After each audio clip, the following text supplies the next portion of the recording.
I now give the floor to Her Excellency Mélanie Joly, Minister for Foreign Affairs of Canada.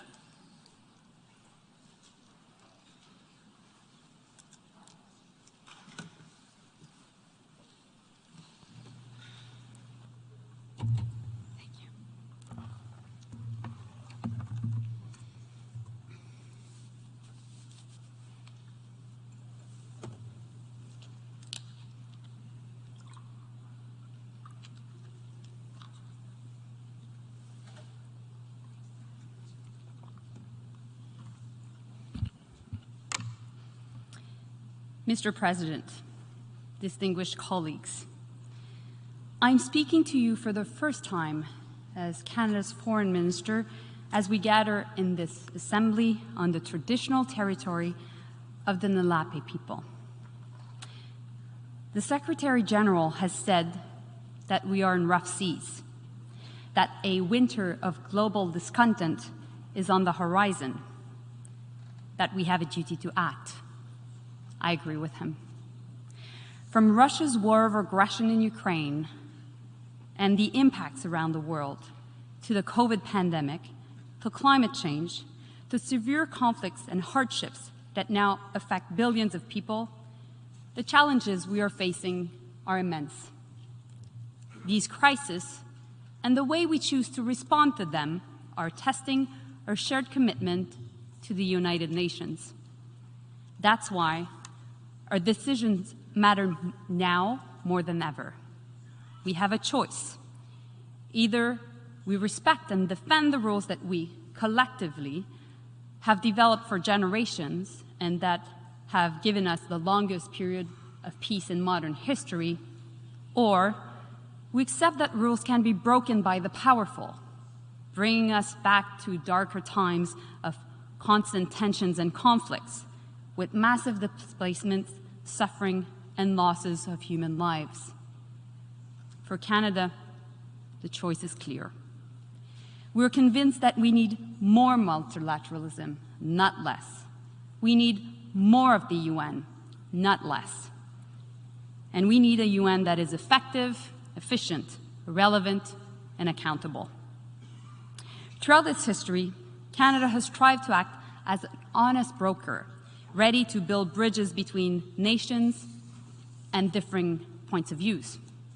We have worked tirelessly over the years to conceive, develop, and strengthen the international system that we now know. We will continue to do so, and we will continue to do so with all of you. Last week, the Canadian delegation, led by Prime Minister Trudeau, met with leaders and civil society members from around the world. Canada has been listening, and we hear you. Many describe and condemn Russia's further invasion of Ukraine as brutal, illegal, and unjustified, as a violation of the UN Charter. We agree with you. Many describe the uneven recovery from the global COVID-19 pandemic as incompatible with simple fairness, but also as a danger to public health. Again, we agree with you. You shared profound concern that achievement of the Sustainable Development Goals is at risk. And we agree we must address this head on. People from all corners of the globe clearly said, climate change is no longer on the horizon. It is here, and it is hitting the most vulnerable the hardest. This is undeniable. The hearts of all Canadians go out to those affected by the devastating floods in Pakistan, as well as to our fellow citizens who found themselves in the destructive path of Hurricane Fiona. Many conversations this week have focused on the harsh fact that more people are displaced by conflict and violence today than at any point in human history. I heard unmistakable appeals for accountability, including for the victims of Plight PS 752. Women and girls described their needs to have control over their own futures, over their own body, which is their right. Brave individuals shared deeply personal testimonies of their painful experiences of sexual violence in conflict. We believe them. Such violence is unacceptable and it must change. We must empower survivors in leading the path to their recovery and support them in the pursuit of meaningful justice. Freedom of speech, disinformation and misinformation, the protection of minorities, the rule of law, respect for science, facts, and evidence. Powerful statements were made on these issues this week. They speak to an erosion of civic space and democratic dialogue. Canada hears you. We do not come to these discussions with easy fixes. We have come to listen, to engage, and to share our commitments to respond to this moment in a positive way, with purpose and in a spirit of global solidarity. Mr. President, the world has heard terrible stories of Ukrainians losing loved ones to Russia's senseless war. This Assembly has spoken clearly and with conviction. Russia's aggressions against Ukraine violates the UN Charter. It strikes at the heart of the commitment we all made in building this organization from the dark tragedy of the Second World War. Rather than follow this Assembly's decisions and a legally binding order from the International Court of Justice, Russia has doubled down, including with a desperate effort to justify the unjustifiable. While the world gathered here in New York to pursue solutions for the greatest challenges of our time, President Putin informed that he will conscript more young people into his war of choice. He threatened our collective security with reckless and dangerous nuclear rhetoric. For Putin, this is a war to the death. For Ukraine, it is a war for life. Russia's war machine has caused enormous civilian suffering and destruction in Ukraine. The mass graves discovered in Izium are the latest demonstration of Putin's disregard for human life. The impacts of this illegal war are profoundly felt around the world. We must address the global food security crisis and other consequences of the illegal invasion with imagination and determination. And those who break the law must be met with the force of the law. A permanent seat on the Security Council is not a license to kill, nor to silence anyone, and it should never guarantee impunity. Monsieur le Président. Mr. President, we are confronting major crises: the COVID-19 pandemic, climate change, and conflicts. Crises which used to be exceptions are now today the rule. These crises throw stark light on our capacity to achieve the goals of the Sustainable Development Agenda by 2030. We must work very hard to change what is which is underway today. There must be an urgent and global effort to save these efforts. We must rally and work together for the common good. The only way possible to go forward for both Canada and the world is that of achieving our SDGs. From the economic point of view, we have much left to do to reach a true equality between member states. We have closely listened to what our partners and our friends from the countries of the South have told us. We have heard their message clearly. The international financial institutions must be reformed. They must be capable of adapting to today's crises. And Canada will answer this call. No country must be left behind. We are working in lockstep with our partners for just and equitable reform of the international financial system. This is crucial for equity, but also for global peace and stability. Mr. President, the COVID-19 pandemic has taken the lives of almost 6.5 million people throughout the world. Canada is determined to end this pandemic and to prevent any others. Together, we will continue to combat HIV, tuberculosis, and malaria. Last week, Prime Minister Trudeau committed to investing $1.2 billion to support these efforts. let us now turn to climate change. We must act with the same sense of urgency as was seen during the COVID-19 pandemic. Science has told us that we must do more, and we must do it more quickly. Hurricane Fiona, which struck several of the islands of the Antilles and eastern Canada, is but the latest example. From the Arctic to the small island states, climate change is an existential threat, and we are feeling its effects every day. Canada has committed to reducing its greenhouse gas emissions by 40 to 45% by 2030 and to achieve carbon neutrality by 2050. And we have a credible plan to do so. Canada will participate in COP27 in Egypt, and we look forward to welcoming the world to my home, Montreal, for COP15 on biodiversity under the presidency of China. Our priority is to ensure the success of this conference, where we will work together to reverse this alarming loss of flora and fauna. Our own survival is at stake. Mr. President, there are no simple solutions to the challenges we are facing. But it is clear that to isolate ourselves, to disregard the rule of law, and to force people into silence runs counter to progress. And yet, certain countries are restricting civil liberties, violating human rights, and are conducting widespread surveillance of their population. This trend towards authoritarianism is extremely worrying. This phenomenon is particularly seen in the Xinjiang region of China. Here, the publication of the United Nations report on human rights is an essential step. Moreover, its conclusions reflect credible accounts of abuse which constitute crimes against humanity. Canada is concerned about the repression of human rights that we see in several countries. The universality of human rights is well known. We know that these human rights are universal by nature.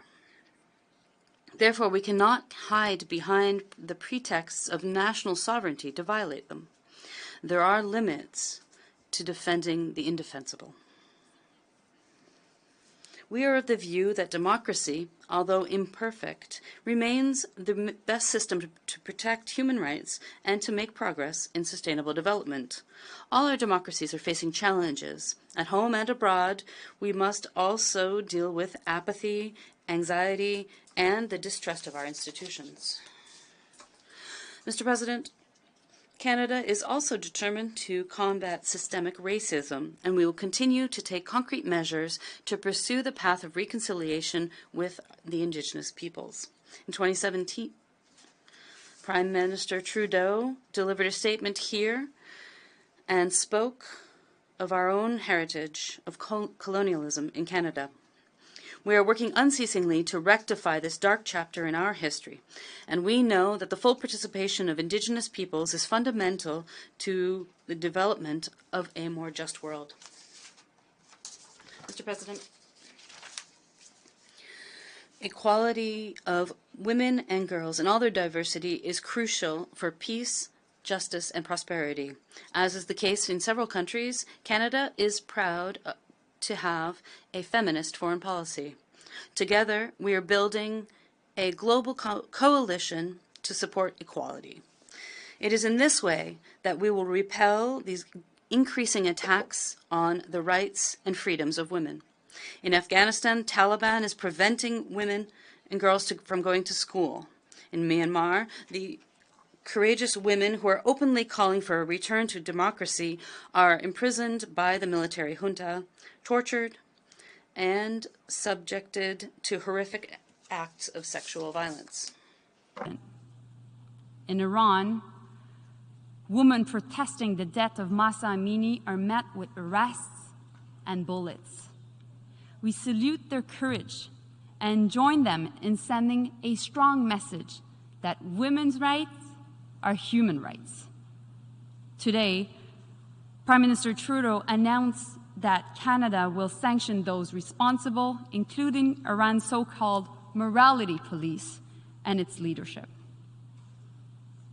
From Sudan to Haiti, women peace builders, human rights defenders, and activists are being targeted. We must continue to speak up for the rights of women and girls and to support, protect, recognize, and include women peace builders. We must also relentlessly pursue accountability for sexual violence. We will continue to push for justice for Rohingya women, and we will not rest until those responsible for sexual violence committed in Ukraine are held to account. The UN Charter enshrines faith in fundamental human rights, in the dignity and worth of human person, in the equal rights of men and women. And yet, we are seeing rising violence, the widening crackdown on rights and freedoms, the exclusion of women and girls from the negotiating table, the boardroom, the classroom. Sexual and reproductive health rights for women and girls are being rolled back or denied in too many countries. None of this is by accident. These are all deliberate choices. To all women in this room and women around the world, we hear you. And Canada will always stand up for your right to choose. We will fight for your full, equal, and meaningful participation in all walks of life. We will speak up for your rights and dignity. No government, no politician, no judge, no one can take that away from you.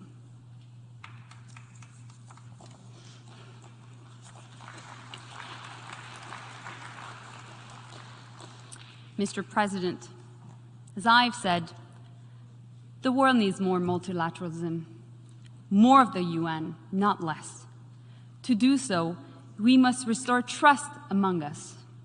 The crises we're facing have shown both the strengths and weaknesses of the structures we built nearly 80 years ago. We have been able to respond to this more serious hardship with compassion and effectiveness. But we can do better.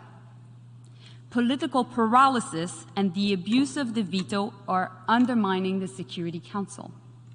We encourage efforts to reduce the power of the veto, to expand membership, and to ensure the voices of all are heard and responded to across the whole UN system.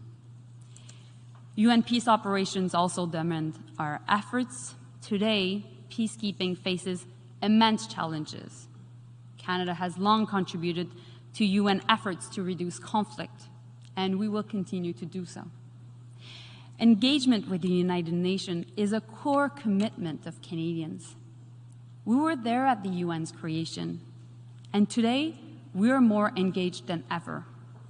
We will always engage with candor and directness, because we do not equate diplomacy with deception or global politics with global platitudes. The UN Charter begins with the words, "We, the peoples of the world." We must remember that the fate of billions of people alive today and those yet to be born is at stake in all the work we do. We owe them our best effort of heart, mind, and soul. We can meet the test that time and circumstance have placed before us, with hope, with courage, and with a commitment to act for citizens today and for future generations to follow. Thank you, Mr. President.